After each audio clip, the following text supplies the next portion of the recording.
Compliance এবং labour law নিয়ে কিছু কথা আমাদের জানার ছিল, সেটা হচ্ছে বাংলাদেশের শ্রম আইন বর্তমানে কতটা কার্যকর এবং আপনার মতে সবচেয়ে বড় চ্যালেঞ্জগুলো কি কি? লোক আমাদের শ্রম আইন হচ্ছে অনেক বেশি ভাস্ট। যে কোনো একটা পয়েন্ট আপনি যদি আমার কাছ থেকে জানতে চান, কথার কথা মানে জিজ্ঞেস করলেন এটা কি হবে, একটা লিভ নিয়ে বলেন, একটা টার্মিনেশন বলেন, বা যে কোনো কিছু নিয়ে বলেন, অনেক বেশি ব্যাখ্যা। রাইট। মানুষ বা মানে এটা বিভিন্ন প্রতিষ্ঠান বা ব্যক্তি এটাকে অ্যাবিউজ করে পরে, সেটা বলেন এমপ্লয়ি এমপ্লয়ার সব দিক থেকেই।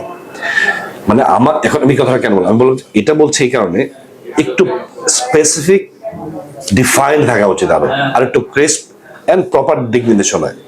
কারণ কি এটা এত বেশি ব্যাখ্যা এটার মধ্যে, এক একজন এক এক দিকে সেক্ষেত্রে মিসইউজ করার একটা সুযোগ থেকে যায়। হ্যাঁ, সো আই উড সে এটা আমাদের যেটা আছে সবার ভালোই, বাট অত বেশি এলাবোরেটিভ, এটাকে আরো আরো বেটার আরো অর্গানাইজ করার সুযোগ আছে। So what I would say মানে আই মিন গভর্নমেন্টের কাছে আমার এটা থাকে as a HR professional, so এটাতে তার একটু গোছানো থাকে আর একটু প্রপারলি ডিফাইন্ড থাকে, মানে যাতে কেউ এটাকে লোফল খুঁজে না পায়, কোনো অ্যাবিউজ করার সুযোগ না থাকে। একদম।